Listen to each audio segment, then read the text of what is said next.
మొదటిగా ప్రార్థన ఆదినాలు ఆయన ప్రార్థన చేస్తారు అనంతం. జీవాధిపతి నమ్మదగిన దేవ, పూజనుడా, కరుణా సంపన్నుడా, రాజులకు రాజు, ప్రభులకు ప్రభు, మీకు స్తోత్రాలు. మరొక నూతన దినాన్ని మాకు అనుగ్రహించి ఉదయ కాలాల సమయంలో మేము ఒక దర్శనం చేసుకునే గొప్ప దినతినిచ్చినందుకు వందనాలు చెల్లిస్తున్నాం.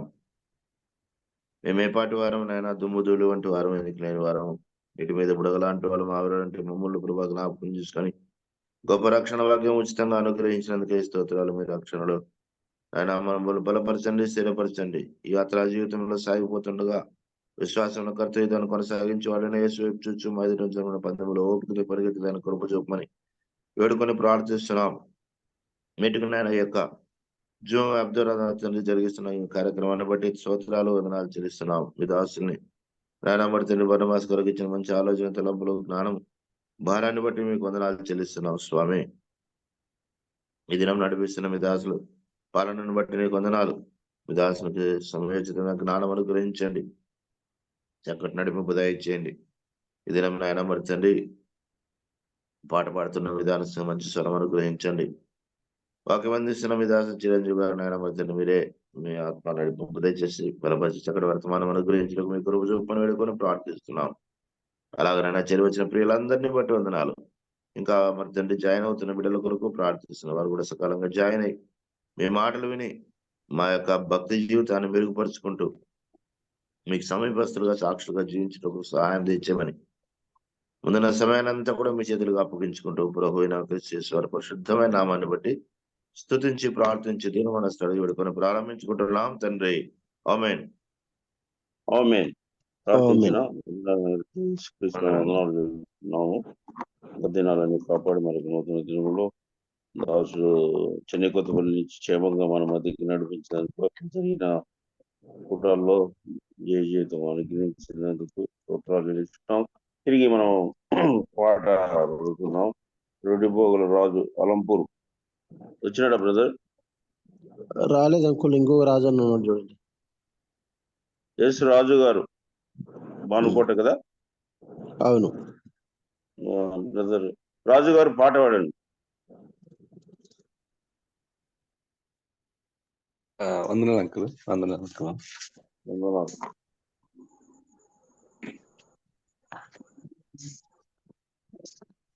కాన్ఫరెన్స్ లో తెలిసిన పెద్దలకు, సేవకులకు ప్రభునామంలో అందరికి వందనాలండి. పాట పాడుకుని ప్రభుని స్తుతించి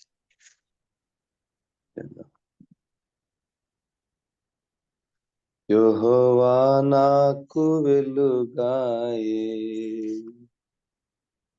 యెహోవా నాకు రక్షణయే, యెహోవా నాకు వెలుగాయే, యెహోవా నాకు రక్షణయే. నా ప్రాణ దుర్గమయే, నేను ఎవరికి ఎన్నడు భయపడను, నేను ఎవరికి ఎన్నడు భయపడను. యెహోవా నాకు వెలుగాయే, నాకు మార్గమును, ఉపదేశమును, ఆలోచన అనుగ్రహించే. నాకు మార్గమును, ఉపదేశమును, ఆలోచన అనుగ్రహించే. నేనెల్లప్పుడు ప్రభు సన్నిధిలో స్తుతి గానము చేసెదను. నేనెల్లప్పుడు ప్రభు సన్నిధిలో స్తుతి గానము చేసెదను. యెహోవా నాకు వెలుగాయే, యెహోవా నాకు రక్షణయే. నా కొండయు నా కోటయు నాశ్రయము నీవే, నా కొండయు నా కోటయు నాశ్రయము నీవే. నేనెల్లప్పుడు ప్రభు సన్నిధిలో స్తుతి గానము చేసెదను. నేనెల్లప్పుడు ప్రభు సన్నిధిలో స్తుతి గానము చేసెదను. యెహోవా నాకు వెలుగాయే, యెహోవా నాకు రక్షణయే. నా తల్లియు నా తండ్రియు ఒకవేళ మరచినను, నా తల్లియు నా తండ్రియు ఒకవేళ మరచినను, ఆపత్కాలమున చేయి విడువకను యెహోవా నన్ను చెరదీయును. ఆపత్కాలమున చేయి విడువకను యెహోవా నన్ను చెరదీయును. యెహోవా నాకు వెలుగాయే, యెహోవా నాకు రక్షణయే. నా ప్రాణ దుర్గమయే, నేను ఎవరికి ఎన్నడు భయపడను, నేను ఎవరికి ఎన్నడు భయపడను. వందనాలు అంకుల్.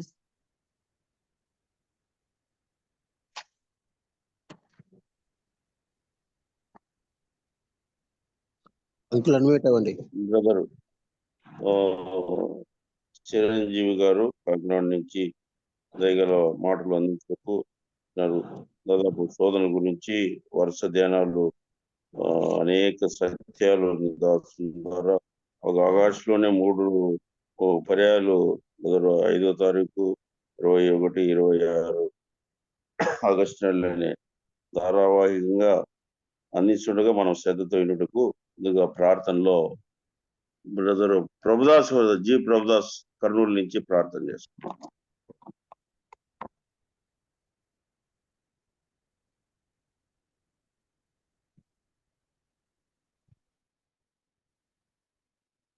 వాక్యం కొరకు ప్రభుదాస్. ప్రార్థన చేసుకుందాం. మమ్మల్ని ఎంతో అత్యధికంగా ప్రేమించిన మా పరలోకపు రాజా, పరిశుద్ధుడైన మా గొప్ప తండ్రి, మా ప్రాణనాథుడా, మా విమోచకుడా, మా సృష్టికర్త, స్తోత్రములు నాన్న. మా రక్షకుడు యేసుక్రీస్తుల వారి మహిమగల నామములో మిమ్మల్ని పూజించి స్తుతించి గణపరుస్తున్నాం. గత రాతంతా మీరు మాతో ఉండి చక్కటి నెమ్మదిని, శాంతిని, ఆరోగ్యమైన ఆవిష్యాన్ని అనుగ్రహించి నూతన దినంలో ప్రవేశించి నీ పాత్రలో చేరి నిన్ను స్తుతించి నిన్ను జ్ఞాపకం చేసుకుని నిన్ను కొనియాడే భాగ్యం ఇచ్చారు. స్తోత్రములు. ఇంతవరకు కృప చూపారు. తిరిగి వాక్య పరీక్షల్లో మేము ఉంటుండగా నీది అన్న దాసుని మీరు బలపరచండి. కావలసిన వర్తమానం పరలోకం నుంచి మీరు సిద్ధపరిచిన వర్తమానం మాకు అనుగ్రహించి తద్వారా తండ్రి మా జీవితాలలో మేలు పొందటానికి, విశ్వాసమంతా స్థిరపడటానికి, దినదినం ఆత్మీయ ఆహారం పొంది మేము మిమ్మల్ని కనపరచడానికి కృప చూపండి. నడిపిస్తున్న మా ప్రియులు పెద్దలు పాలనను బట్టి స్తోత్రములు. వాక్యం నుంచి దాసును కూడా మీరు జ్ఞాపకం చేసుకోండి. ఇది విషయమై ప్రయాసపడుతున్న ప్రియులు ఈ దాసులు తండ్రి మరి బందబసన్నను, కుటుంబాన్ని, సంఘాన్ని జ్ఞాపకం చేసుకోండి. న్యాయమైన తీర్పులో రావాల్సిన ప్రతిఫలాన్ని మీరు అనుగ్రహించండి. తండ్రి ఇలాగ చేరువచ్చిన ప్రతి బిడ్డ కొరకు ప్రార్థిస్తున్నాం. మీరు జ్ఞాపకం చేసుకుని చక్కటి సమయాన్ని అనుగ్రహించండి. విశేషంగా తండ్రి మరి వరదల వల్ల విజయవాడ ఈస్ట్ వెస్ట్ గోదావరి, ఆ గుంటూరు ప్రాంతాలలో ఉన్న నీ పిల్లలను, నీ సేవకులను, నీ దాసులను, సంఘాలను మీరు జ్ఞాపకం చేసుకుంటే నాన్న ఇబ్బందులలో, ఇరుకులలో ఉన్నారు నాన్న. వారిని మీరు కనికరించండి నాన్న, ఆదరించి ఓదార్చి ధైర్యపరచండి. మీ కృపాతోడు సహాయం అనుగ్రహించమని వేడుకుంటున్నాం. వాక్య నిమిత్తం మరొకసారి ఇతరులు ఎత్తుపరచుండ జ్ఞాపకం చేసుకోమని, చక్కని వర్తమానం అనుగ్రహించి జూమ్లో ఎలాంటి డిస్టర్బెన్స్ లేకుండా గొప్ప చూపమని, మిమ్మల్ని మీరే మహిపరుచుకోమని, మాతో ఉండమని మా విమోచకుడు యేసుక్రీస్తు వారి పరిశుద్ధమైన నామమున ఇలా పూజించి స్తుతించి గణపరిచి అడిగి వేడుకుంటున్నాం మా పరమ తండ్రి. ఆమేన్. ఆమేన్. ప్రార్థించిన ప్రభు వందనాలు చేస్తున్నాం. మన మధ్య చిరంజీవి గారు కాకినాడ నుంచి దైవజనులు దైవ వాక్యం అందించుండగా శ్రద్ధతో వినుకుంటున్నాం.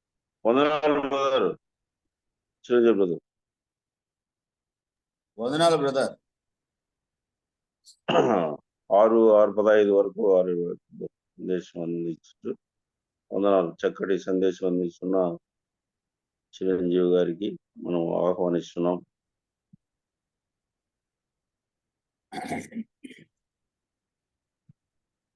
మన ప్రభు అయిన యేసుక్రీస్తు నామంలో ఈ ఉదయకాలం వేళ దేవుని వాక్యం ఆలకించడానికి చేరవచ్చిన ప్రియులందరికీ నా హృదయపూర్వక వందనాలు తెలియజేస్తున్నానండి. కాలం చాలా చల్లగా ఉంది, మరి అక్కడ ఎలా ఉందో నాకు తెలియదు. వర్షం కూడా బాగా ఇక్కడ నిన్నటి నుంచి అలా పడుతూనే ఉంది. అయితే అయినా దేవుని వాక్యం ఆలకించడానికి మీరు అందరూ చేరి రావడం చాలా సంతోషకరం. దేవుని మాటలు మనం ఆలకిస్తూ దేవుని వాక్యాన్ని మనం ధ్యానించడం అనేది చాలా అమూల్యమైన సంగతి. ఇలా ప్రశాంతంగా దేవుని వాక్యం ధ్యానించే అవకాశం కూడా దేవుడు ఇవ్వడం మనకి ధన్యకరమైన సంగతి అని మనం ఆలోచించాలి. ఎన్నో సంవత్సరాలుగా ఈ పరిచర్య ద్వారా దేవుని వాక్యము అనేక మంది దైవజనుల ద్వారా ప్రజలందరికీ ఇంచుమించుగా అవి రికార్డ్ చేయబడి భద్రపరచబడడం ద్వారా భవిష్యత్తు దినాల్లో కూడా వాటి యొక్క ఉపయోగము మనం చూడగలం. ఈ పరిచర్యలో పాల్గొంటున్న ప్రియ సహోదరులందరికీ కూడా నా ప్రేమ వందనాలు తెలియజేస్తున్నాను. దీన్ని ఎంతో బాధ్యతగా, భారంతో, డిసిప్లైన్ గా కొనసాగించడానికి బర్నబాస్ గారిని, వారి టీంని, బృందాన్ని ప్రభు ప్రేమించి చేస్తున్న ఈ మంచి పరిచర్ని బట్టి దేవుని స్తుతిస్తున్నాను. శోధన అనే అంశంలో కొన్ని ధ్యానాలు మనం కలిగి ఉన్నాం. ఈరోజు ఆ శోధన అనే అంశంలో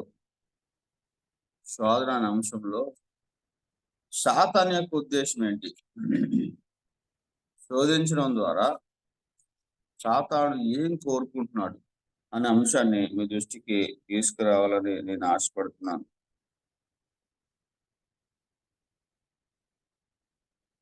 సాతాను యొక్క ఉద్దేశం, ఒక వ్యక్తిని శోధిస్తున్నాడు అని అంటే వాడు ఏదో ఖాళీగా ఉన్నాను కదా, ఏ పని లేదు కదా, పలానోడిని శోధిస్తే బాగుంటుందేమో అనుకోడు. వాడు చాలా స్పెసిఫిక్ గా పనిచేస్తుంటాడు. సాతానికి ఒక గోల్ ఉంది, సాతానికి ఒక గురి ఉంది, సాతానికి ఒక గమ్యం ఉన్నది. వాడు సాతాను అయినప్పటికీ, వాడు దేవునికి విరోధి, విశ్వాసం విరోధి అయినప్పటికీ వాడు చేసే పని ఒక స్పష్టమైన గోల్తో వాడు పనిచేస్తాడు. అది మనం గమనించాలి. బైబిల్లో స్పష్టంగా రాయబడింది, మనం అపవాది తంత్రములను ఎరగని వారం కాము.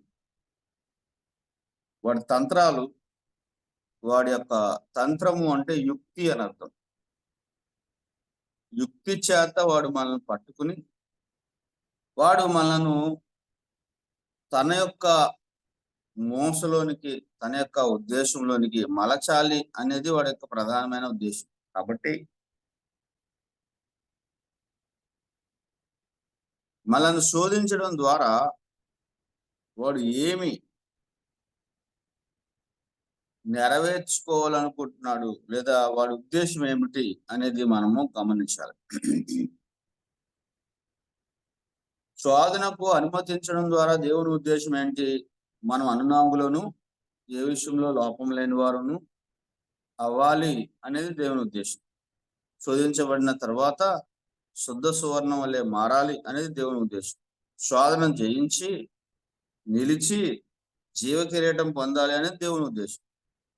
దేవుడు శోధించడు, కానీ శోధనకు ఆయన అనుమతిస్తాడు. అపవాది శోధిస్తాడు. అయితే దేవుని ఉద్దేశం వేరు, అపవాది ఉద్దేశం వేరు. ఇక్కడ అర్థం చేసుకోవాల్సింది ఏంటంటే, శోధించబడిన ప్రతిసారి ఎవరొకరి ఉద్దేశాన్ని మనం నెరవేరుస్తాం. మనం ఎవరి ఉద్దేశాన్ని నెరవేరుస్తున్నాము అనేది మన దైనందిన విశ్వాస జీవితం మీద, ప్రభువుతో మనకున్న సంబంధం మీద, ప్రార్థనలోను వాక్యంలోను మనకున్న పట్టుదల మీద ఆధారపడి ఉంటుందని నేను చెప్పగలను. దేవుడు ఎవరిని శోధించడు. ఒకవేళ ఎవడైనా శోధించబడితే వాడు దేవుని చేత శోధించబడ్డాను అనకూడదు. ప్రతివాడు తన స్వకీయమైన దురాశల చేత ఏడవబడి మరలు కల్పబడిన వాడై శోధింపబడును అని మనము యాకోబు పత్రికలో చూస్తున్నాం.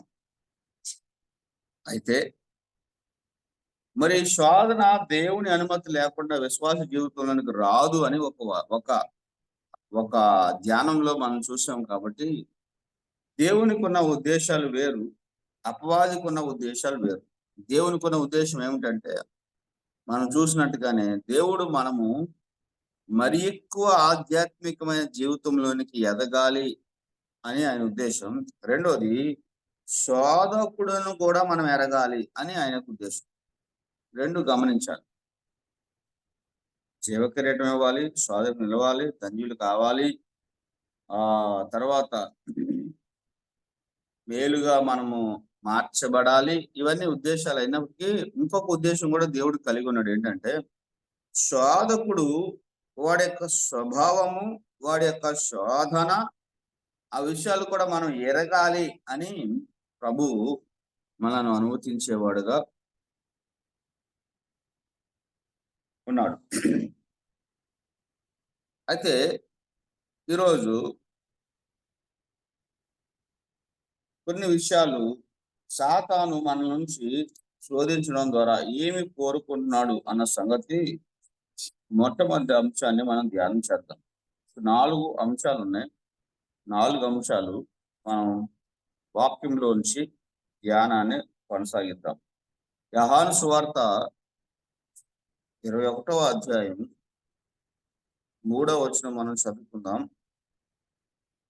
సీమోను పేతురు, నేను చేపలు పట్టబోదునని వారితో అనగా, వారు, మేము నీతో కూడా వచ్చేదమని వారు వెళ్ళి దోణి ఎక్కిరి, కానీ ఆ రాత్రి ఏమీ పట్టలేదు. మళ్ళీ చెప్తున్నాను చూడండి. సీమోను పేతురు, నేను చేపల పట్టబోదునని వారితో అనగా, వారు, మేమును నీతో కూడా వచ్చేదమని వారు వెళ్ళి దోణి ఎక్కిరి, కానీ ఆ రాత్రి ఏమీ పట్టలేదు. సీమోను పేతురు ప్రభు చనిపోయిన తర్వాత అతను తీసుకున్న నిర్ణయం ఏంటంటే, చేపలు పట్టుకుందామనే నిర్ణయాన్ని చేశాడు. తన నిర్ణయాన్ని తన సహచరులతో చెప్పాడు. వారు ఏం చేశారు? మేము కూడా వచ్చేదము అని సీమోను పేతురుకు ప్రత్యుత్తరం ఇచ్చాడు. అసలు ఏంటి సీమోను పేతురు చేపలు ఎందుకు పట్టాలనుకుంటున్నాడు? చేపలు పట్టడానికి గల కారణం ఏంటి మనం ఆలోచిస్తే, వాస్తవానికి పేతురు ఏమని చెప్పాడు? వలను విడిచిపెట్టి, వృత్తిని విడిచిపెట్టి, నావలు విడిచిపెట్టి ఆయన వెంబడించాడు. ప్రభు చెప్పాడు, నన్ను వెంబడించండి, మిమ్మల్ని మనుషులు పట్టు జాలరుగా చేస్తానని చెప్పారు. 3.5 సంవత్సరాలు వారు నిర్వీర్యామంగా ప్రభుని వెంబడించారు. ప్రభు చనిపోయిన వెంటనే పేతురు తన యొక్క నిర్ణయాన్ని తెలియజేస్తున్నాడు. మిగతా వాళ్ళు ఎవరో కాదు. ఇతను అంటున్నాడు, నేను చేపలు పడతాను అంటే వాళ్ళు ఏం చెప్పారు? ఓకే, మేము కూడా వస్తామని చెప్పారు. ఎందుకు పేతురు ఇంత అచంచలమైన నిర్ణయాన్ని చేశాడు? లూకా సువార్త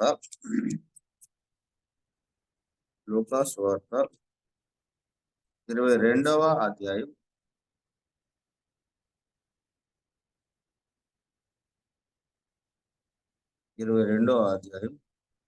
31వ వచనం మనం చదువుతాం. సిమోను సిమోను, ఇదిగో సాతాను మిమ్మును పట్టి గోధుమల వలె జల్లించుటకు మిమ్మును కోరుకునేను గాని నీ నమ్మిక తప్పిపోకున్నట్లు నేను నీ కొరకు వేడుకుంటున్నాను. నీ మనసు తిరిగిన తర్వాత నీ సహోదరులను స్థిరపరచమని చెప్పాను.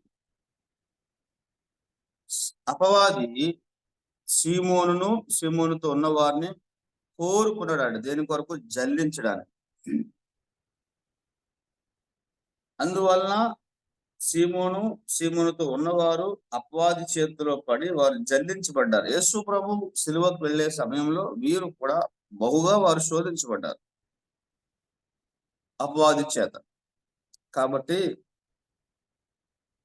అపవాది యొక్క శోధన ఎందుకు అనే అంశాన్ని మనం ప్రారంభించాం. కాబట్టి మొట్టమొదటి అంశం ఏంటంటే, అపవాది మనం ఆయన్ని విడిచి వెళ్ళిపోవాలి అని శోధిస్తాడు. వాడి శోధనలో ఉన్న ముఖ్యమైన అంశం ఏంటంటే, మనం దేవుణ్ణి విడిచి వెళ్ళిపోవాలి అనేది వాడి యొక్క శోధనలో ప్రాముఖ్యమైన ఉద్దేశం. అందుకే అపవాది దేవుని సేవను విడిచి చేపలు పట్టబోదును అని వారితో చెప్తున్నాడు. అర్థమైందా ప్రియులారా? అపవాది మనల్ని ఎందుకు శోధిస్తాడు అని అంటే, దేవునికి మనం దూరం అయిపోవాలి అనేది వాడి యొక్క ముఖ్య ఉద్దేశం. పేతురు ముందే చెప్పాడు, నేను ప్రాణమైన ఇస్తాను తప్ప నిన్ను విడిచి వెళ్ళను అని చెప్పాడు.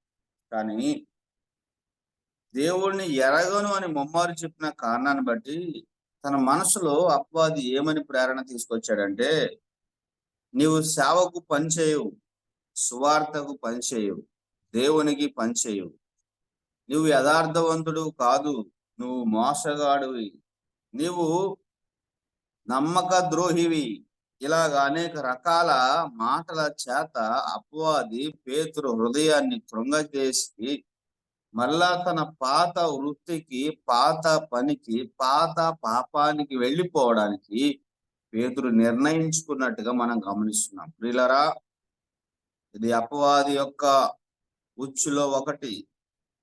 వాడు శోధించడం ద్వారా, మనల్ని పాపం చేయించడం ద్వారా మనము దేవుణ్ణి విడిచి వెళ్ళిపోవాలి అనేది వాడి యొక్క ప్రధానమైన ధ్యేయం.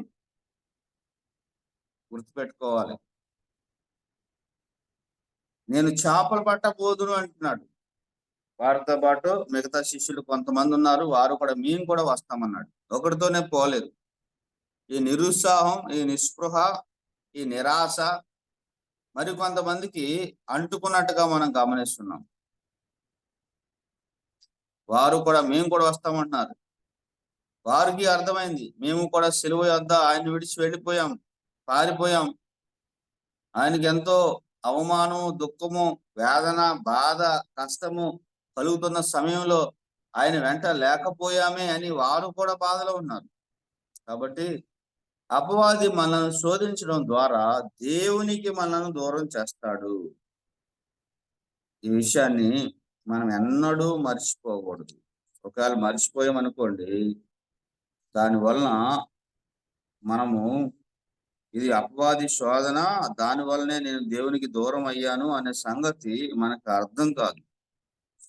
అర్థం కాక చాలా భయంకరంగా దూరం అయిపోయే అవకాశాలు మనకి కనబడుతుంటుంది. మొదటి అంశము మనము ఇక్కడ గమనిస్తున్నాం. 69వ వచనం, 26వ వచనం చూడండి. 26వ అధ్యాయం 69 మత్తయి సువార్తలో, పేతురు వెలుపల ముంగిట కూర్చుని ఉండగా ఒక చిన్నది అతని యొద్దకు వచ్చి, నీవు గలిలయుడవు, యేసుతో కూడా ఉంటివి కదా నేను. అందుకు అతడు, నేనుండలేదు, నీవు చెప్పు సంగతి నాకు తెలియదని అందరి ఎదుట నేను. అతడు నడవలోనికి వెళ్ళిన తరువాత మరొక చిన్నది అతన్ని చూచి, వీడు నజరేయుడగు యేసుతో కూడా ఉండినని అక్కడి వారితో చెప్పగా అతడు ఒట్టు పెట్టుకుని, నేనుండలేదు, ఆ మనుషుని ఎదుగనని మరలా చెప్పాను. కొంతసేపు అయిన తర్వాత అక్కడ నిల్చున్న వారు పేతురు వద్దకు వచ్చి, నిజమే, నీవును వారిలో ఒకడివే, నీ పలుకు నిన్ను గూర్చి సాక్ష్యం ఇచ్చున్నదని అతనితో చెప్పి, అందుకు అతడు ఆ మనిషి నేను ఎరగనని చెప్పి శపించుకున్నటకును ఒట్టి పెట్టుకున్నటకును మొదలు పెట్టుట. వెంటనే కోడి కూసెను. కోడి కుయ్యక మునుపు నీవు నన్ను ఎరగవని ముమ్మారు చెప్పేదవని యేసు తనతో అనిన మాట పేతురు జ్ఞాపకం చేసుకుని వెలుపలకు పోయి సంతాపపడి ఏడ్చాను అన్నమాట మనం చూస్తాం. ఇది పేతురు చేసిన పాపము. అపవాది ప్రభు చెప్పాడు, సిమోను సిమోను, మిమ్మల్ని గోధుమల వలె జల్లించడానికి సాతాను కోరుకున్నాడయ్యా అని చెప్పాడు. చెప్తే జల్లించినప్పుడు ఇతని యొక్క విశ్వాసం ఏమైందండి? సన్నగిల్లిపోయింది, బలహీనం అయిపోయింది. నిజమే, ప్రభు సహాయం లేకపోతే, ప్రభు సన్నిధి లేకపోతే, ప్రభు భయం లేకపోతే, ప్రభు మీద ఆధారపడకపోతే, విశ్వాసంతో సాతాన్ని దేవుని శక్తితో అపవాదిని మనం ఎదిరించకపోతే మనకు జయం అనేది అంత ఈజీ కాదు. ప్రభువే మనకు జయమిచ్చేవాడు. ఈ పేతురు తన స్వశక్తి మీద ఆధారపడి అపవాది చేతిలో పడి ఓడిపోయి ఇప్పుడు దేవునికి దూరం అయిపోతున్నాడు. ప్రేమ కలిగిన దేవుడు ఎంత గొప్పవాడో మీరు చూడండి. ఎవరైనా ఉన్నారా అలాగా? సాధనలో పడిపోయి, పాపంలో పడిపోయి, లోకంలో పడిపోయి, భయంకరమైన దుష్టత్వంలో పడిపోయి, నేను ఇంకా దేవునికి పని చేయను, విశ్వాసిగా పని చేయను, సేవకు పని చేయను, సువార్తకు పని చేయను, నా వల్ల కాదు, నేను చేయలేను, నేను ఇంక వెళ్ళిపోవాలి, ఇంకా అందులోనే ఉండాలి, అలాగా మిమ్మల్ని ఎవరైనా అపవాది మనలో ఎవరినైనా శోధిస్తున్నాడా? మంచి ఉదాహరణ పేతురు. ఓ రకంగా ఆలోచిస్తే పేతురు ఎవరండి? అపోస్తలుడు, ప్రభుతో ఉన్నవాడు, ప్రభుతో తిన్నవాడు, ప్రభుతో తిరిగినవాడు, ప్రభుతో విశ్రాంతి తీసుకున్న ఈ వ్యక్తి దూరంగా వెళ్ళిపోవాలనుకున్నాడు. దూరంగా. కారణం అతడు పడిన పాపం. అతనికి అర్థమైంది, ముమ్మారు నేను ప్రభువుని కాదన్నాను అని అంటే నేను ప్రభువుకి పని చేయను. అతని యొక్క ఉద్దేశంలో అది కరెక్టే. అపవాది కూడా అలాగే చెప్తున్నాడు. అయితే ప్రభు ఎంత ప్రేమ గలవాడో ఒకసారి ఆలోచించండి. అపవాది మనల్ని ఎందుకు శోధిస్తాడు? వాడి యొక్క ఉద్దేశం ఏమిటి అంటే మనం ప్రభువునకు దూరముగా తీసుకువెళ్ళాలని వాడి యొక్క ఉద్దేశమై ఉన్నది. 21వ అధ్యాయం అపోస్తలుల కార్యాల గ్రంథం 21:15-17 నుంచి చూద్దాం. 15 నుంచి, వారు భోజనము చేసిన తర్వాత సీమోను పేతురుని చూసి, యోహాను కుమారుడు అయిన సీమోను, వీరికంటే నువ్వు నన్ను ఎక్కువగా ప్రేమించున్నావా అన్నాడు. వీరికంటే నువ్వు నన్ను ఎక్కువగా ప్రేమించున్నావా అన్నాడు. వీరు రాత్రంతా చేపలు పట్టారు కానీ ఏమీ వారికి దొరకలేదన్న సంగతి మనకు తెలుసు. ఉదయం అయినప్పుడు 5వ వచనంలో మనం చూస్తే, 4వ వచనం 21లో, సూర్యోదయం అగుచుండగా యేసు ధరణి నిలిచెను. అయితే ఆయన యేసు అని శిష్యులు గుర్తుపట్టలేదు అన్నా చూస్తాం. ఆయన అడిగిన మొట్టమొదటి మాట ఏంటండి? యేసు, పిల్లలారా, భోజనముకు మీ యొద్ద ఏమైనా ఉన్నదా అని వారిని అడగక, వారు లేదని వారు ఆయనతో చెప్పారు. ఏమంటున్నాడండి? పిల్లలారా, భోజనానికి మీ వద్ద ఏమైనా ఉన్నదా అని అడుగుతున్నాడు. ప్రభు ఎంత ప్రేమ గలవాడో తన పిల్లల పట్ల ఆయన మాటలోనే ఇక్కడ మనకు అర్థం అవుతుందండి. ఒకవేళ మరొక వ్యక్తి అయితే, ఒకవేళ నీవు నేనైతే వారిని పిల్లలారా అని సంబోధించలేమండి. ద్రోహులారా అంటామండి. దుర్మార్గులారా, దుష్టులారా, నయవంచకులారా అని పిలుస్తాం. ఆయన ఏమన్నాడండి? పిల్లలారా అని పిలుస్తాం. ఎంత ప్రేమ గలవాడో చూడండి. అంతేకాకుండా ఆహారానికి మీ వద్ద ఏమైనా ఉన్నదా అంటున్నాడండి. ఆహారానికి, తినడానికి, వాళ్ళు తినడానికి, ఆయన తినడానికి కాదు. మీరు రాత్రంతా కష్టపడ్డారు కదా, ఏమైనా తిన్నారా? ఏమైనా ఆహారానికి మీ వద్ద ఉన్నదా అని అడిగితే ఏమీ లేదు అని వారు ఒప్పుకున్నారు. ఒక మాట, అపవాది దేవునికి దూరంగా తీసుకువెళ్ళటమే కాకుండా దరిద్రతకు కూడా వాడు తీసుకెళ్తాడు, లేమికి వాడు తీసుకెళ్తాడు, కష్టానికి వాడు తీసుకెళ్తాడు. వాళ్ళు ఏమీ లేదని చెప్తే ఆయనే ఏం చేశాడండి, ఆల్రెడీ నిప్పులు ఉన్నాయి, ఆల్రెడీ నిప్పుల మీద కాల్చబడిన మంచి చేపలు ఉన్నాయి. వాళ్ళు రాత్రంతా కష్టపడి అలసిపోయారు. వారికి ఏం కావాలి? ఆహారం కావాలి. ఆ చలికి వాళ్ళు తడిసిపోయారు. వారికి ఏం కావాలి? వేడి కావాలి. ప్రభువుకు దూరం అయిపోయి వారు ఎంతగానో చల్లారిపోయారు. వారికి ఏం కావాలి? సహవాసం కావాలి. ప్రభు అన్నాడు, దరికి రండి అని చెప్పాడు. వారు వల వేశారు, దరికి తీసుకొచ్చారు. ప్రభు అని వారికి అర్థమైంది. ఆ నిప్పుల మీద కాల్చిన చేపలు ఆయన వారికి వడ్డించినట్టుగా మనం ఈ అధ్యాయంలో గమనిస్తున్నాం. అర్థమైందా? ఒకవేళ దూరం అయిపోతున్న నీవు దేవునికి, దేవుని వాక్యానికి, పరిశుద్ధతకు, పవిత్రతకు, యథార్థతకు, భక్తికి దూరం అయిపోతున్న నీవు, ప్రభు నిన్ను వెంబడిస్తున్నాడు, నీ పట్ల ఆయన ఆశ కలిగి ఉన్నాడు, ప్రేమ కలిగి ఉన్నాడు అని చెప్పడంలో శోధించబడి పాపంలో పడి దూరం అవుతున్న పేతురు జీవితం మనకి మాదిరి. ముమ్మారు అతడు ఏం చేశాడండి, బొంకిన తర్వాత యేసు ప్రభు ఏం చేశాడు? పేతురు వైపు చూచెను అన్నమాట మనం లూకాసు వార్తలో 22వ అధ్యాయంలో మనము చాలా స్పష్టంగా చూడగలం. ప్రభు ఎవరి వైపు చూశాడంటే పేతురు వైపు చూశాడు. 61వ వచనం చూడండి. అతడు ఇంకనూ మాట్లాడుచుండగా వెంటనే పొడుకూసెను. 60వ వచనం. 61.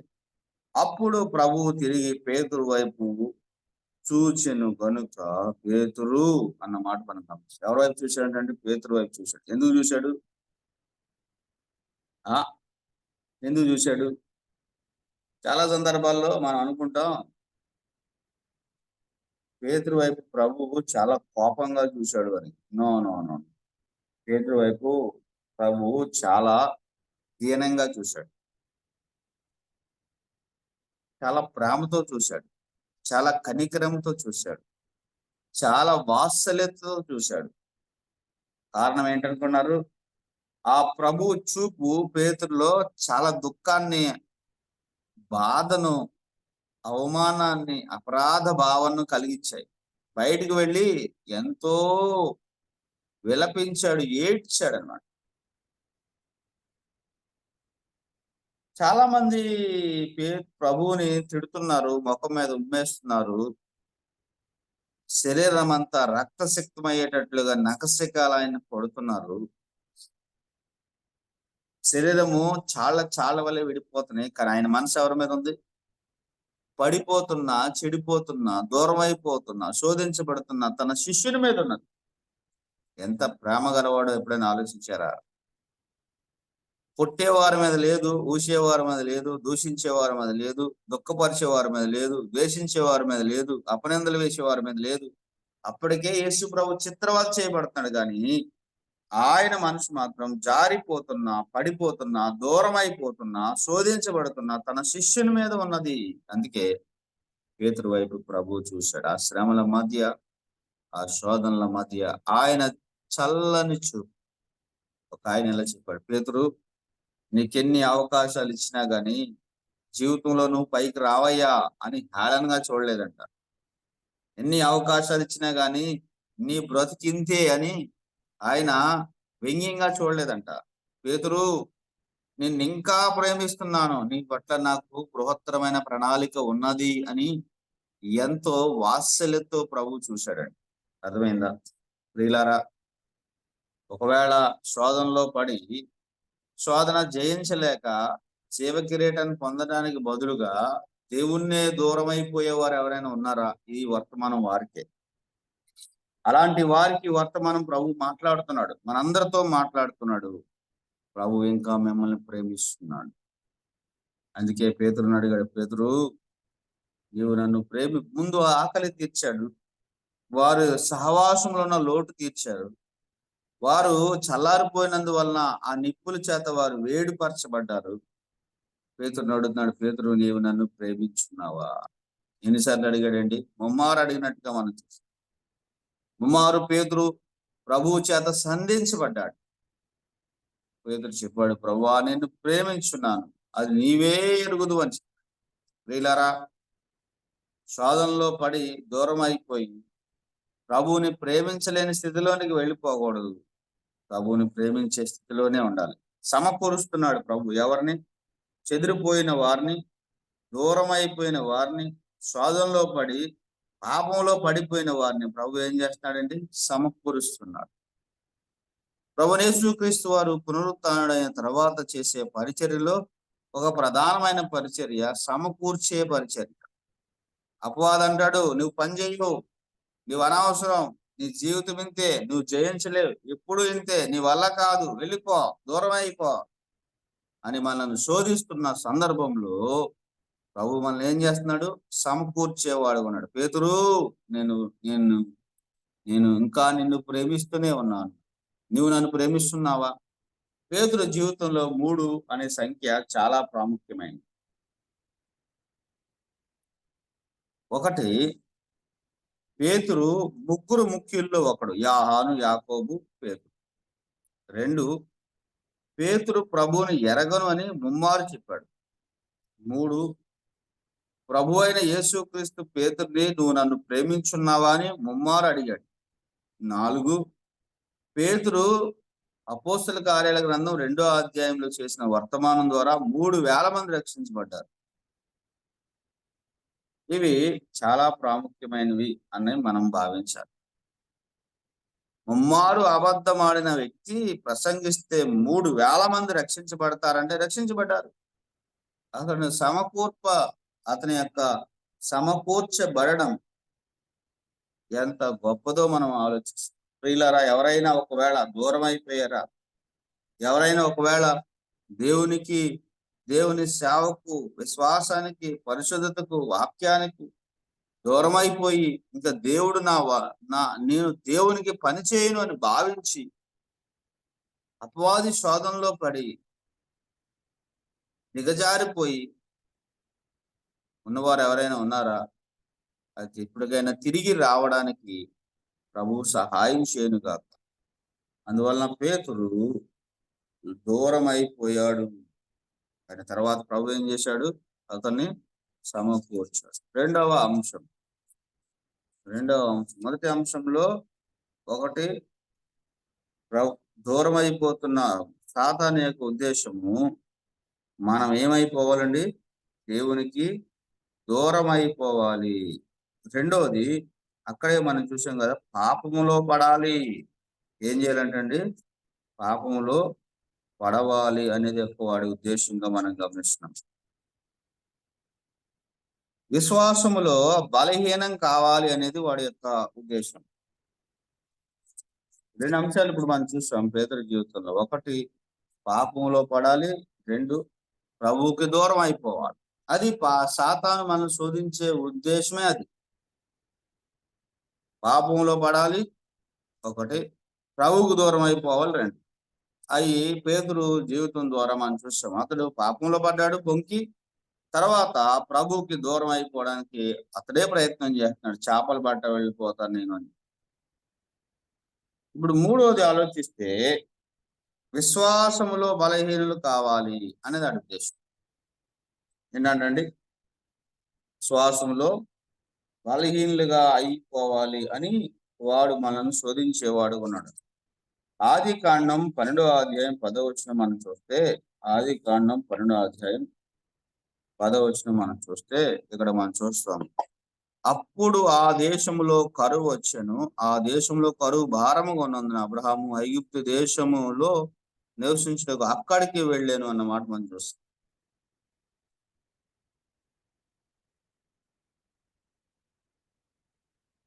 అబ్రహాముకి దేవుడు వాగ్దానం చేసిన మాటలు అనుసరించి ప్రయాణం ప్రారంభించినప్పటికీ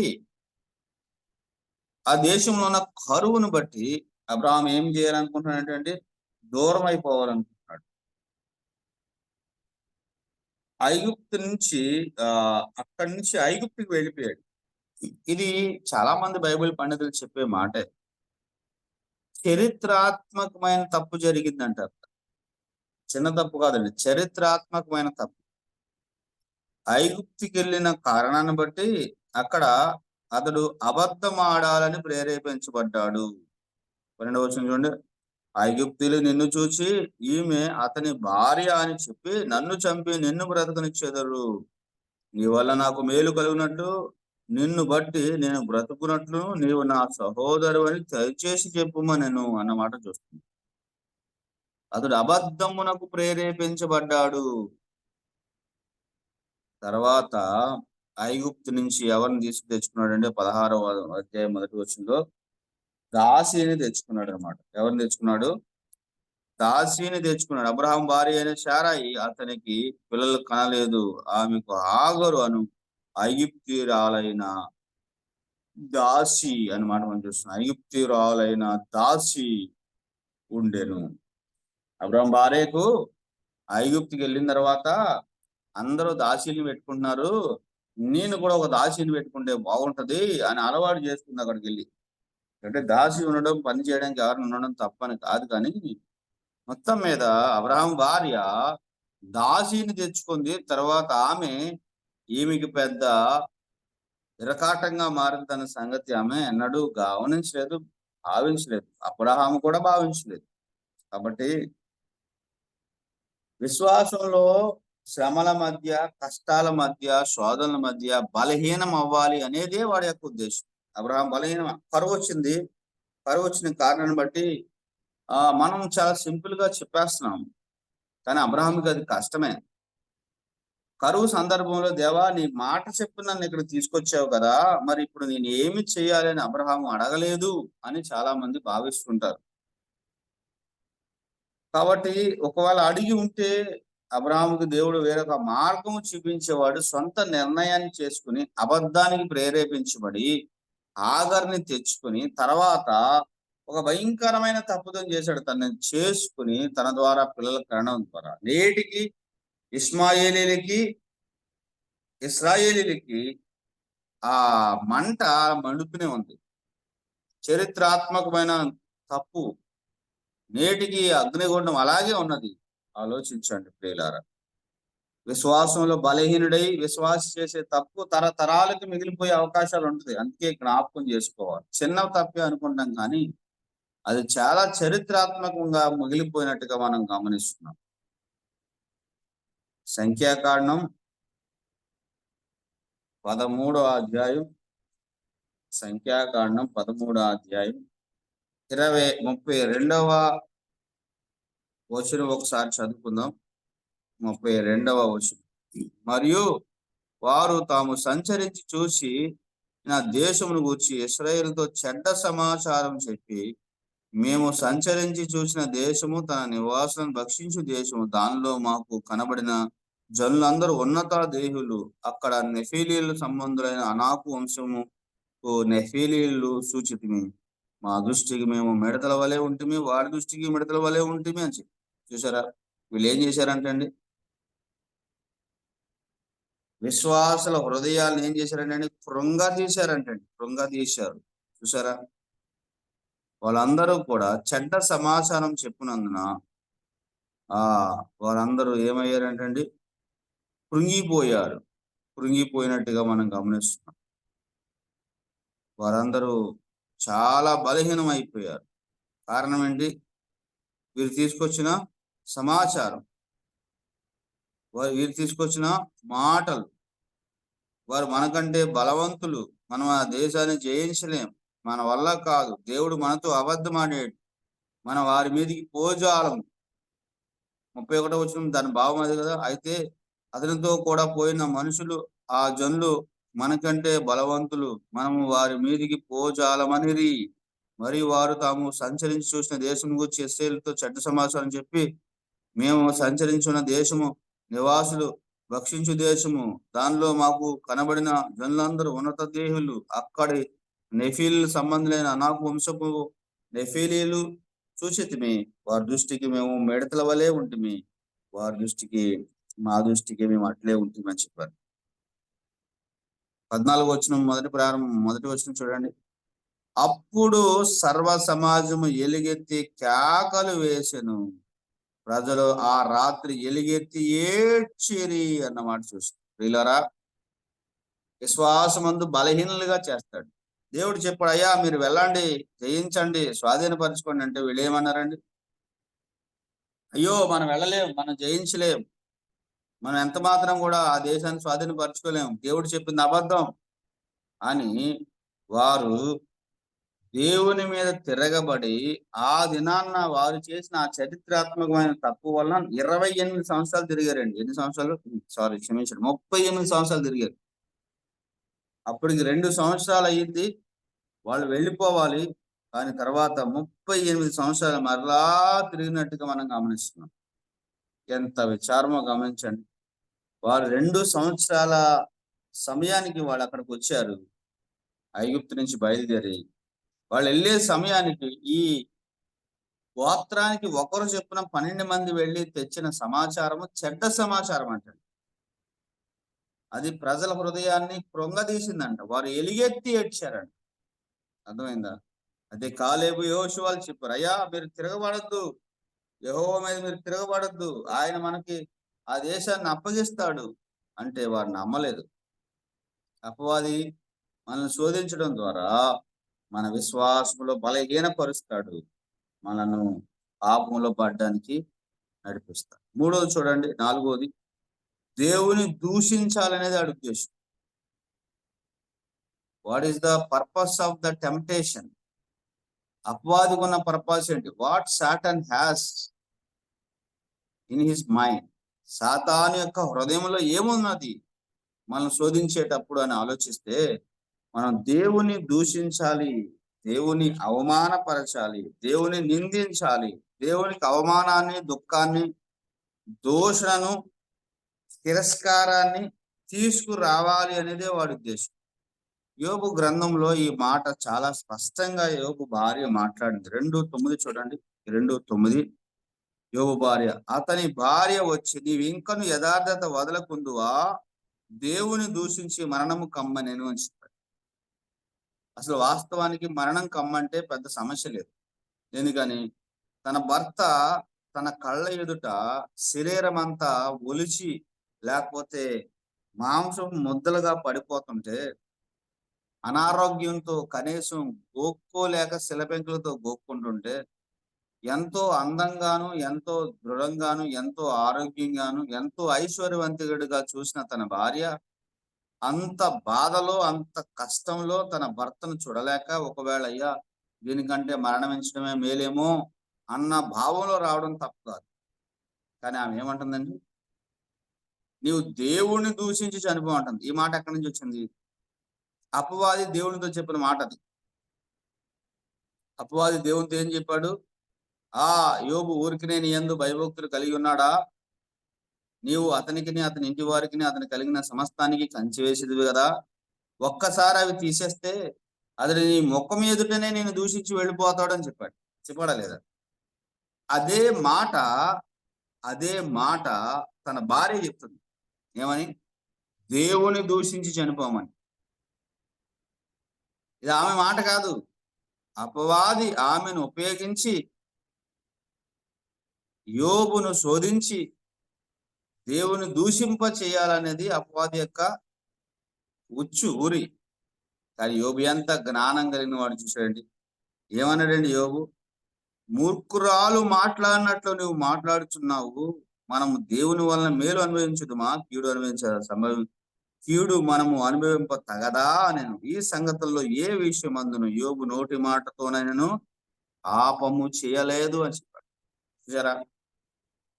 మూర్ఖురాలా అనలేదంటండి. మూర్ఖురాల్లా మాట్లాడుతున్నావేటి అన్నాడు. అంటే తన భార్య బలహీనంగా ఉన్నదని యోబుకు అర్థమైంది. అంతకుముందు ఆమె ఎప్పుడు అలా మాట్లాడలేదు, ఎప్పుడు నన్ను ఈ విధమైన ప్రేరేపించలేదు. ఆమె ఆ సమస్యలో ఉంది, బలహీనతలో ఉంది, దుఃఖంలో ఉన్నదని యోబు తన భార్యను పైకి తీసుకొచ్చాడంటే ఆ మాట ద్వారా. మరెన్నడూ యోబుని ఆమె అలా ప్రేరేపించినట్టుగా మనం చూడలేదు. అర్థమైందా?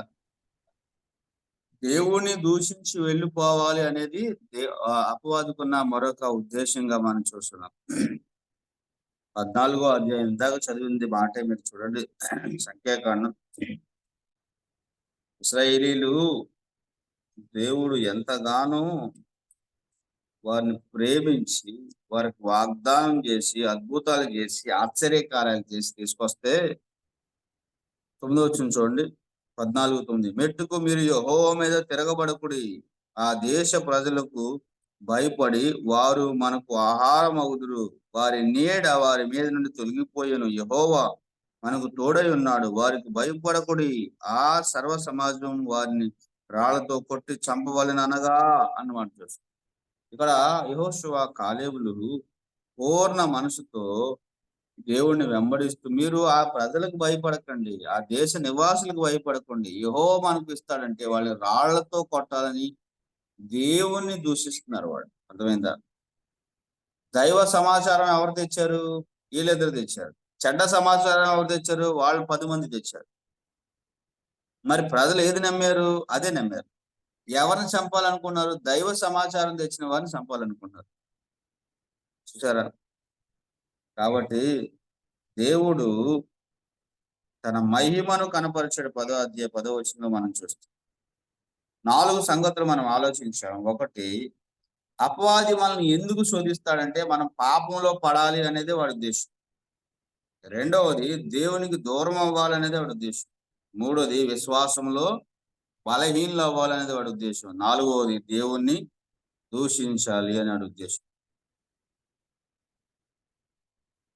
ఇది అంశాన్ని మొదటి అధ్యాయంలో మనం పాపంలో పడాలి అని అనుకున్న అంశాన్ని కొంత లోతుగా మనం ధ్యానం చేద్దాం. సమూయేలు గ్రంథం 2వ సమూయేలు గ్రంథం 11వ అధ్యాయం ఒకసారి మనము దావీదు జీవితంలో చూడాలి. చరిత్రలో దావీదు యొక్క జీవితంలో చీకటి అధ్యాయం ఏదైనా ఉన్నదంటే అది సమూయేలు 11. సమూయేలు 11 లేకపోతే దావీదు అసలు ఒక స్టాల్వార్ట్ అంటారు అనమాట, ఉన్నతమైన వ్యక్తి. కానీ ఆ 11వ అధ్యాయం అతని జీవితంలో ఒక చీకటి పుటంగా మనం చెప్పాలి. అయితే అతడు శోధించబడ్డాడు. 2వ వచనంలో మనం చూస్తే, ఒకానొక దినమందు ప్రొద్దుగుంకు వేళ దావీదు పడక మీద నుంచి లేచి రాజనగరి మిద్దె మీద నడుచుచు పైనుండి చూచుండగా స్నానం చేయి ఒక స్త్రీ కనబడెను అన్నమాట. మనకు అక్కడి నుంచి ఆరంభమైందండి. దావీదు పాపంలో పడాలి అనేది ఎవరి ఉద్దేశం? దేవుని ఉద్దేశం అయితే కాదు, దావీదు ఉద్దేశం కూడా కాదు. వాస్తవానికి ఇన్డెప్త్ అడిగితే ఏ విశ్వాస ఉద్దేశం పాపం చేయాలని ఉండదండి. ప్రభు కొరకు యథార్థంగా పరిశుద్ధంగా బ్రతకాలి, ఆయన కనపరచాలని భావిస్తారు. కానీ అపవాది యొక్క ఉద్దేశం పాపంలో పడాలని దావీదు పడ్డాడు. దావీదు పాపంలో పడినప్పుడు కొన్ని మాటలు మనం ఇక్కడ రాయబడ్డాయి, జాగ్రత్తగా తీసుకోవాలి. ఒకటి, అతనికి ఒక స్త్రీ కనబడెను అని రాయబడింది. అది సహజం. చాలా సందర్భాల్లో మనం వెళుతున్నప్పుడు కొన్ని కనబడతాయి, లేకపోతే సెల్ ఫోన్ లో మనం చూస్తున్నప్పుడు కొన్ని కనబడతాయి. కానీ కనబడిన దగ్గర నిలబడితేనే సమస్య. దావీదు చేసింది అదే. సహజంగా కనబడతాయి, కానీ వాటిని మనం అక్కడ నిలబడకూడదు. దాని నుంచి మనం దూరంగా వెళ్ళిపోవాలి. ప్రభు సహాయాన్ని కోరుకోవాలి, ప్రభు ఆత్మ సహాయాన్ని కోరుకోవాలి, పరిశుద్ధతను కోరుకోవాలి, పాపాన్ని కాదు. అతనికి కనబడేను అన్న మాట మనం చూస్తున్నాం. మరి కనబడింది, అతను కళ్ళు తిప్పేసుకుంటే ఇంకా గొడవ ఉందంటారా? లేదు. కానీ ఆమె సౌందర్యవతి అయి ఉండుట చూచి అన్నమాట. చూడండి, కనబడటం వేరు, చూడటం వేరు. దావీదు పాపంలో పడిపోవడానికి ఆయన తీసుకున్న స్టెప్స్ ఇక్కడ మనకు కనబడుతున్నాయి. ఆమెను చూడాలని పైకి ఎక్కలేదు, లేదా దావీదు చూడాలని ఆమె స్నానం చేయట్లేదు. విపరీత వాదులు, విపరీత వ్యాఖ్యానాలు చేస్తున్నారు. అవన్నీ దేవుని వాక్యానికి విరుద్ధమైనవి. ఆమె ఆయనకి కనబడటానికే స్నానం చేస్తున్నారు. ఈ రోజుల్లాగా బాత్రూంలు పైన కప్పేసి లేకపోతే క్లోజ్డ్ గా ఉండే రోజులు కాదవి. పైన కప్పు వేసే పరిస్థితి లేదు. ఎవరైనా పైనుంచి చూస్తే అందరికి కనబడే అవకాశాలు ఉండే రోజులు, ఆయన కనబడాలని ఈమె స్నానం చేసిందని, ఈమెను చూడాలని ఆయన పైకి ఎక్కాడని, ఇవన్నీ విపరీతమైన వ్యాఖ్యానాలు. కానీ ఆ సమయంలో అదొక ఆకస్మికమైన చర్యగా జరిగింది. దావీదు ఆమె దావీదు కనబడింది, కానీ దావీదు అక్కడ ఏం చేశాడండి? నిలబడ్డాడు. ఎందుకు చెప్తున్నాను ఆ మాట అంటే, ఆమె సౌందర్యవతి ఉండుట చూచి అన్న మాట రాయబడింది. అంటే ఆమె కనబడిన తర్వాత ఆమె సౌందర్యాన్ని అతడు చూశాడు. అంటే ఆమె పరిశీలనగా గమనించి నిలబడిపోయాడు. అది సమస్య. ఈ దినాల్లో అలాంటి సమస్య జరుగుతుంది. మూడోది ఏం చూడండి, దాని సమాచారము తెలుసుకొని, అంటే ఇంకొక స్టెప్ ఎక్స్ట్రా వేసాడు. మొదట కనబడింది, రెండవది అతడు చూశాడు ఆమె సౌందర్యాన్ని, అంటే అక్కడ దాని విషయమై అతడు ఎక్కువసేపు ఉండిపోయాడు. మూడోది సమాచారాన్ని తెలుసుకోవడానికి ప్రయత్నం, అంటే ఆలోచనలోకి వెళ్ళిపోయింది. కంట్లో ఉన్నది అతడు నిలబడిన కారణాన్ని బట్టి మనసులోకి వెళ్ళిపోయింది. మనసులోకి వెళ్ళిపోయి ఆమె ఎవరో తెలుసుకోవడానికి ప్రయత్నం చేయడం ప్రారంభించాడు. అక్కడ వరకు కూడా దావీదుకి అవకాశం ఉంది. తర్వాత ఏమైంది తెలిసిందండి, ఆమె ఊరియా భార్య అని 3వ వచనంలో సమాచారం వచ్చింది. అది 4వది. అక్కడైనా అతడు తప్పించుకునే అవకాశం ఉంది. ఒకవేళ ఆమె వివాహం కానిదేమో, వివాహం చేసుకుందామని అతడు సమాచారం పంపించినప్పుడు, వచ్చిన సమాచారం అంటే ఆమె వేరొకని భార్య అని సమాచారం వచ్చింది. అప్పుడైనా ఆగాలి కదా. కానీ అక్కడి నుంచి అతడు చేసిన ఆ వ్యవహారాలు చూడండి ఎలా ఉన్నాయో మనందరికి తెలిసింది. కాబట్టి అపవాది మనల్ని ఎందుకు శోధిస్తాడంటే పాపంలో పడ్డాన్ని శోధిస్తాడు. ఈరోజు ఊరియా భార్యలను మనం ఎవరైనా చూడం. అలాంటి వాళ్ళు చాలా మంది కనబడుతుంటారు సెల్లో, నెట్లో. దావీదు చేసిన పాపమే చాలా మంది చేస్తున్నారు. కానీ దావీదు కంటే ప్రముఖులని తమ్మును తాము సమర్థించుకుంటున్నారు. నో, మనకు సహజంగా కనబడటం సామాన్యమైన సంగతి. కానీ దాన్ని మీద నిలిచి నువ్వు చూసి దాన్ని మరలా ఆలోచించుకుంటూ పాపంలో ఉండేవారు ఎంతో మంది ఉన్నారు. పాపం కాదనుకుంటున్నారు. నో నో నో, బైబిల్ చాలా స్పష్టంగా చెప్తుంది. దావీదుకు కనబడేను, దావీదు అక్కడ నిలబడెను, దావీదు దాని గురించి ఆలోచించాను, దావీదు దాని గురించి సమాచారము తెప్పించుకున్నాను. అందువలన దావీదు పాపంలో పడ్డాడు. అంటే అపవాది యొక్క ఉద్దేశం ఏంటి? అపవాది యొక్క ఉద్దేశం ఏంటంటే మనము పాపంలో పడాలి అనేది వాడి ఉద్దేశం. దేవునికి దూరం అవ్వాలి, విశ్వాసంలో బలహీనం అవ్వాలి, దేవుని దూషించాలి, మనం పాపంలో పడాలి అనేది వాడి యొక్క ఉద్దేశముగా మనం భావిస్తున్నాం. 21వ అధ్యాయము మనం ఆరంభంగా ఈ యొక్క స్టడీ ప్రారంభించినప్పుడు చదువుకున్నాం. ఏంటండి? ద్వితీయోపదేశకాండం దినవృత్తాంతాల 1వ గ్రంథం 21:1 లెక్కించుటకు దావీదును సాతాను ప్రేరేపించాడు అన్నమాట మనం చూస్తాం. జనాలను లెక్కించాలని దావీదుని ఎవరు ప్రేరేపించాడంటే సాతాను ప్రేరేపించాడు. అక్కడ సాతాను ప్రేరేపించాడు దావీదుని. ఒక సౌందర్యవతి అయిన ఒక అమ్మాయి అక్కడ స్నానం చేయడం దావీదుకి కనపడింది. దావీదు అక్కడ నిలిచి ఆమె సౌందర్యాన్ని తేరి చూశాడు, తన మనసులో ఆలోచించాడు, సమాచారం తెప్పించుకున్నాడు, ఆమెను బలవంతంగా తన యొద్దకు తెచ్చుకున్నట్టుగా మనం గమనిస్తున్నాం. నరహత్య చేశాడు, వ్యభిచారం చేశాడు, దేవుని చేత తీవ్రమైన శిక్షకు గురైపోయాడు. మామూలుది కాదు. ఆఫ్టర్ 11వ అధ్యాయం తర్వాత దావీదు ఇంకేమి లేదండి. మిగతాదంతా కూడా ఏదో అలా సాగింది తప్ప ఆ ముందున్న ధైర్యం అవన్నీ దావీదు కోల్పోయినట్టుగా మనం గమనిస్తున్నాం. దేవుడు క్షమిస్తాడు, దేవుడు తోసేస్తాడని నేను చెప్పట్లేదు. కానీ దేవుడు ఇచ్చిన అవకాశాన్ని కొన్ని సందర్భాల్లో మనము పాడు చేసుకునేవారు ఉన్నాం. చివరిగా సమయం అవుతుంది కాబట్టి చివరిగా అపరాధ భావంలో పడి కృంగిపోయాలని అడుగు ఉద్దేశం. ఎందుకు మనం శోధిస్తాడంటే అపరాధ భావంలో పడి కృంగిపోవాలి అని. మంచి ఉదాహరణ లోకాసు వార్త 15వ అధ్యాయంలో మనం చూస్తాం. లోకాసు వార్త 15వ అధ్యాయం ఎవరండి అక్కడ? తప్పిపోయిన కుమారుడు, పాడైపోయిన కుమారుడు, చెడిపోయిన కుమారుడు, తండ్రి ఇంటి నుండి దూరం అయిపోయిన కుమారుడిని మనం ఇక్కడ చూస్తున్నాం అన్నమాట. వాడు ఏం చేశాడు? 10వ వచనం నుంచి 11వ వచనం నుంచి 32వ వచనం వరకు కూడా ఈ యొక్క అంశం ఉంది. మొదటి వచనంలో 3 నుంచి 7 వరకు మనం చూస్తే తప్పిపోయిన గొర్రె కనపడద్దు. 8 నుంచి 10 వరకు చూస్తే పడిపోయిన నాణ్యం కనపడుతుంది. 11 నుంచి 31 వరకు చూస్తే పాడైపోయిన కుమారుడు కనపడతాడు. తప్పిపోయిన కుమారుడు అంటారు, పాడైపోయిన కుమారుడు అని కూడా అనవచ్చు. తప్పిపోయిన గొర్రె, పడిపోయిన నాణ్యం, తప్పిపోయిన కుమారుడు. ఈ 3 ఉదాహరణలో ప్రభు తప్పిపోయిన గొర్రెలో కుమారుని యొక్క ప్రేమ కనపడుతుంది. పడిపోయిన నాణ్యంలో పరిశుద్ధాత్మ యొక్క వెలిగింపు కనపడుతుంది. తప్పిపోయిన కుమారుడిలో తండ్రి యొక్క ప్రేమ కనపడుతుంది. తండ్రి ప్రేమ ఎంత గొప్పదో ఈ యొక్క భాగంలో మనం చూడవచ్చు. దూరదేశం వెళ్ళిపోయాడంట, దుర్వ్యాపారం చేశాడంట. దూరదేశం వెళ్ళిపోయాడు, దుర్వ్యాపారం చేశాడు, పాడైపోయాడు అని మాట మనం చూస్తున్నాం. దూరదేశం వెళ్ళాడు, దుర్వ్యాపారం చేశాడు, దురావస్థలో పడిపోయాడు.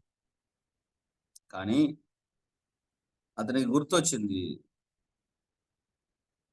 అపరాధ భావం ఉన్నాడు. నా తండ్రి, నా తండ్రి, నా తండ్రి. అక్కడ ఎంతో ఆహారం ఉన్నది, ఎంతో సౌకర్యం ఉన్నది, ఎంతో సౌందర్యం ఉన్నది, ఎంతో సంతోషం ఉన్నది. నా తండ్రి అనే అనుకున్నాడు. అయినను నేను కుమారుడిగా పనిచేయను, కూలివానిగా మాత్రమే పనిచేస్తాను. ఒకవేళ అంగీకరిస్తే ఉంటాను, లేకపోతే అక్కడే ఉండిపోతానని అతడు ఎంతో గిల్టీ, అపరాధ భావంలో పడిపోయినట్టుగా మనం గమనిస్తాం. నీకు విరోధంగా నేను పాపం చేశాను దేవా అని తన అపరాధ భావాన్ని వ్యక్తపరుస్తున్నాడు. అయితే దేవుడు అతన్ని జ్ఞాపకం చేసుకున్నాడు. దేవుడు అతను ఏం చేశాడండి? జ్ఞాపకం చేసుకున్నాడు. తండ్రి పరిగెట్టుకుని వెళ్ళాడన్న మాట మనం ఇక్కడ చూస్తాం. తండ్రి ఏం చేశాడండి? పరిగెట్టుకుని వెళ్ళాడు. వారు దూరం ఉండగానే చూసి వాడు తండ్రి పరిగెట్టుకుని వెళ్ళినట్టుగా 20వ వచనం చూస్తాం. వాడు ఇంకను దూరముగా ఉండగా ఉన్నప్పుడు తండ్రి వాడిని చూసి కనికరపడి పరిగెత్తి వాడిని మెడ మీద పడి ముద్దు పెట్టుకుని. బైబిల్ అంతట్లో కూడా తండ్రి పరిగెట్టాడన్న మాట ఇక్కడే కనపడుతుంది, ఇంకెక్కడ ఉన్నా. కారణం ఏంటి తెలుసా? నువ్వెంత దూరం అయిపోయినా, ఎంత అపరాధ భావంలో ఉన్నా, ఒక్కసారి నువ్వు ఆయన వైపు తిరిగి ఒక్క అడుగు వేస్తే 1000 అడుగులు వేస్తాడు నీ కోసం. ఆయన పరిగెట్టుకు వెళ్ళాడంట, మెడ మీద పడ్డాడు, ముద్దులు పెట్టుకున్నాడు, కౌగులించుకున్నాడు, ప్రశస్త వస్త్రాలు ఇచ్చాడు, ఉంగరం ఇచ్చాడు, జోళ్ళు ఇచ్చాడు. విందు జరుగుతుంది. ఒక ఆయన ఇలా అన్నాడు, నాకు బాగా నచ్చింది. కుమారుడంట విందుల్లో నేర్చుకోలేదంట, పందుల దగ్గర నేర్చుకున్నాడంట. తండ్రి విందులలో నేర్చుకొని పాఠము పందుల దగ్గర వచ్చిందంట అతనికి. చాలా మంది అలాగే భావిస్తుంటారు. అయితే ప్రియులారా, ప్రభు ప్రేమ కలిగిన వాడు ప్రభు ఎవరిని చేర్చుకున్నాడండి? ఆ కుమారుని చేర్చుకున్నట్టుగా మనం గమనిస్తాం. అపవాది మన అపరాధ భావంలో పడిపోయి కృంగిపోవాలి అనుకుంటాడు, కానీ ప్రభు మనల్ని మరలా చేర్చుకునేవాడిగా ఉన్నాడు. మనం తిరిగి వస్తే సరి చేసుకుంటే. కొరింథీ 2వ పత్రిక 2వ అధ్యాయంలో ఒకడు తన తండ్రి భార్యను ఉంచుకున్నాడన్న వదంతి కలదు అన్న మాట మనం మొదటి అధ్యాయంలో 5వ వచనంలో 5వ అధ్యాయంలో చూస్తాం. అయితే 2వ కొరింథీ పత్రికలో వాడు ఇంకను కృంగిపోకుండానట్లుగా దుఃఖం మీద దుఃఖం వాడికి కలుగుకున్నట్లుగా వాడికి ఇవ్వబడిన శిక్ష చాలును, మీరు అతన్ని చేర్చుకోండి అంటాడు. అర్థమైందా? వాడంత ఘోరమైన పాపంలో పడ్డాడు, వ్యభిచారం అనే పాపంలో పడ్డాడు. అన్యుల్లో అయినా ఇలాంటిది జరగదని చెప్పాడు. కానీ అతడు మారు మనసు పొందితే, అది పశ్చాత్తాపడితే వాడిని చేర్చుకోమని చెప్పాడు ప్రభు. వాడిని చేర్చుకోమని చెప్పాడు. ఎంత ప్రేమ గలవాడు మీరు ఆలోచించండి, మీరు ఆలోచించండి. కాబట్టి ఆ దుఃఖములో మనము, అపరాధ భావంలో మనం మునిగిపోవాలన్నది అపవాది యొక్క ఉద్దేశం. చివరిది, దేవుని వాక్యాన్ని సందేహించేలా చేస్తాడు. వాడి యొక్క ఉద్దేశంలో, వాడి యొక్క ఆలోచనలో ఉన్నది ఏంటంటే దేవుని వాక్యాన్ని సందేహించాలి అనేది వాడి యొక్క ప్రధాన ఉద్దేశం. అవతో సాతాను అడిగింది ఏంటి? 3:2లో ఇది నిజమా అని అడిగాడు. ఏది నిజం? దేవుని మాట నిజమా, నా మాట నిజమా? సందేహం కలిగించాడు. సందేహాన్ని కలిగించి చంపేశాడు. చూసారా? సందేహం చంపేస్తాడు. సందేహం ఏం చేస్తుందంటే చంపేస్తుంది. ఆదామామల్ని చంపేసింది, మనల్ని కూడా చంపేస్తుంది. సందేహించక ప్రభు వాక్యాన్ని మనము నమ్మవలసిన వారు. 7 సంగతులు మనం క్లుప్తంగా ధ్యానం చేశాం. ఒకటి ఏంటంటే దేవునికి దూరం అవ్వాలి అనేది వాడి యొక్క ఉద్దేశం. రెండోది ఏమిటంటే విశ్వాసంలో బలహీనుడు కావాలి అనేది ఉద్దేశం. మూడోది ఏంటంటే దేవుని దూషించి వెళ్ళిపోవాలనే ఉద్దేశం. నాలుగోది పాపంలో పడాలి అని సాతాను యొక్క ఉద్దేశం. ఐదోది అపరాధ భావంలో కృంగిపోవాలని అపవాది యొక్క ఉద్దేశం. ఆరోది అపరాధ భావంలో పడాలనేది వాడి ఉద్దేశం. 7ది మనం చూస్తున్నాం, దేవుని వాక్యాన్ని సందేహించాలి అనేది వాడి ఉద్దేశం. దేవుడు ఈ మాటలు మన కొరకు దీవించిన కాక. ఇంతటితో ఈ ధ్యానాలు ముగిశాయి. ప్రభు చిత్తమైతే మరొక అంశంతో మీ ముందుకి రావడానికి ప్రభు సహాయం చేయను గాక. నాకు ఈ అవకాశం ఇచ్చిన సహోదరుడికి, ప్రియులందరికీ నా ప్రేమ వందనాలు తెలియజేస్తున్నాను. దేవుడు మనందరినీ దీవించును గాక. వందనాలు బ్రదర్. వందనాలు. చక్కటి సందేశం ఇచ్చిన చిరంజీవి గారికి వేసుకుంటాను వందనాలు చేసినాం. దాదాపు ఈయన ఈ సంవత్సరము 6వ తారీఖు 2వ నెల ఫిబ్రవరి నుంచి అనేక సత్యాలు విన్నాము. శోధన గురించి మరి చక్కటి సందేశం అందించినాడు. మనం వివరించవలసిన పని లేదు, కానీ యొక్క తలంపులు ఎంతో చిరంజీవి గారు అందించారు. మరి శోధనలో మామూలుగా ఆది కాండంలోనే మనం చూసే అబ్రహాము, వారి మనకు బుద్ధి కలుగుటకు పరిశుద్ధ లేఖనాలు, అప్పుడే దేవుడు పరిశుద్ధాత్మ మనం ఏ విధంగా లోకంలో జీవించాలో మానవుడు పడిపోయేదానికి అవకాశం ఉందో అవన్నీ పరిశుద్ధ లేఖనాల్లో బైబిల్లో మనకు ముందుగానే రాయించి పెట్టినాడు. కనుక మనము ఈ లోకంలో జాగ్రత్తగా ఉండి ఎన్ని సాతాను అనేక విషయాలు శోధనలో పడేస్తుంది. కనుక వాక్యం ఇచ్చిన దాసుడికి యేసుక్రీస్తునామమున వందనాలు తెలియజేస్తున్నాం. ఇప్పుడు మన మధ్య ప్రార్థన రవి మనోహర్ బ్రదర్ ప్రార్థన.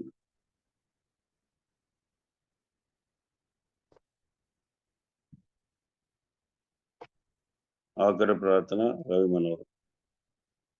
ఒక్క నిమిషం అంకుల్. ఓకే అన్న. ప్రార్థన. వందనాలు అంకుల్. వందనాలు. ప్రియులారా, మనము ప్రార్థన చేసుకుని కోడికను ముగించుకున్నాం. 4270వ రోజు దేవుడు తన పాద సన్నిధికి మనల్ని తీసుకుని వచ్చి మార్నింగ్ కాన్ఫరెన్స్ లో అమూల్యమైన సందేశాన్ని వినిపించి స్తుతిస్తూ ఉన్నాం. ప్రార్థన చేసుకుని కోడికను ముగించుకున్నాం. ప్రేమగల మా ప్రియ ప్రభువ, మహాపరిశుద్ధుడైన మా తండ్రి, మీ ఘనమైన నామమునకు ఉదయకాలంలో స్తుతులు స్తోత్రములు కృతజ్ఞతలు చెల్లిస్తూ ఉన్నాం.